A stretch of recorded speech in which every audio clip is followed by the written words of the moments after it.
Bonjour à tous. Bien, Thomas Ledoux, donc je suis enseignant-chercheur à IMT Atlantique, donc je viens vous parler du projet Come for a Cloud.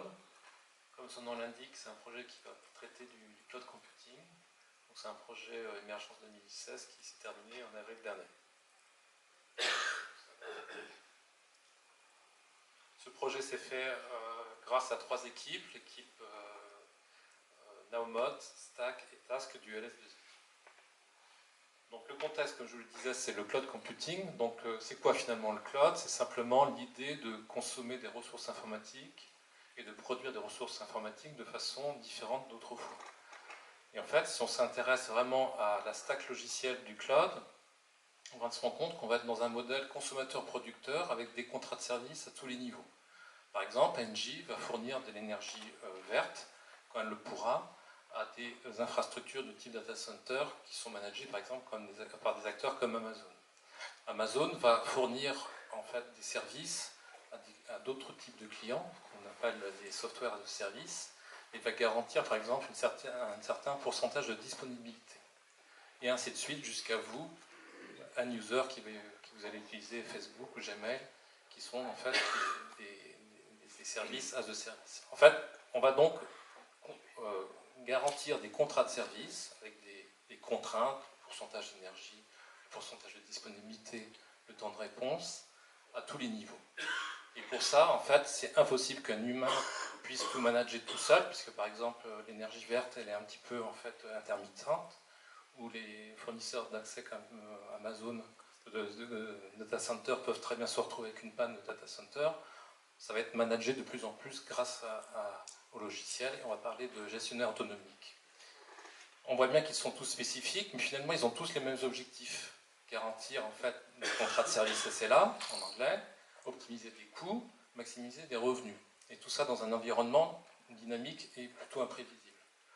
Donc l'idée du projet comme Cloud, c'est quoi? C'est de garantir, enfin c'est de réfléchir s'il n'y a pas un modèle, donc Stéphane Castro parlait de modèle, s'il n'y a pas un modèle plutôt générique qui subsume tous les autres. Et en fait, c'était l'idée du projet, c'est-à-dire en fait, on va s'intéresser à générer automatiquement un gestionnaire autonomique qui sera à chaque fois généré selon les besoins du fournisseur de services. Alors on parle de IaaS pour infrastructure de service, mais on peut parler de network as a service ou data as a service, ou pourquoi pas usine du futur as a service. Donc l'idée c'est de travailler sur un certain nombre de concepts, les contrats de service, les consommateurs, les producteurs, les contraintes associées aux contrats de service, et l'idée du projet c'était ça. Donc à la finale, alors l'équipe finalement, on voit bien qu'il y a des idées de modélisation, des concepts de modélisation, des concepts d'optimisation pour maximiser les revenus, les coûts, et puis on voit bien qu'il y a du cloud derrière. Donc finalement on a associé 3 équipes qui avaient des compétences et des complémentaires, et on a créé une synergie entre les équipes Stack, Task et Naomod, où chacun est dans son domaine de prédilection. Donc c'était un projet de 18 mois pour faire un POC, et on a eu un POC financé par Atlantic. Donc les résultats, c'est quoi? C'est en fait un langage de modélisation qui va pouvoir permettre d'écrire des topologies de type SAS, les configurations associées qui intègrent donc le concept de SLA. Donc c'est interopérable avec des standards comme Tosca. On a donc le concept d'un gestionnaire autonomique générique qu'on peut déployer donc pour n'importe quelle couche XAS, qui va donc en fait être alimenté par les contraintes modélisées par les SLA. Et pour ça, on a donc besoin d'un solveur de contraintes. On a utilisé le solveur de contraintes Choco. Et donc le modèle générique va prendre des décisions d'optimisation sur ces contraintes-là. Et en fait, là on est encore dans le monde des modèles, mais il faut bien revenir sur la réalité. Et on a donc une coordination du monde réel, des modèles, avec le monde réel, qu'on appelle des modèles at runtime.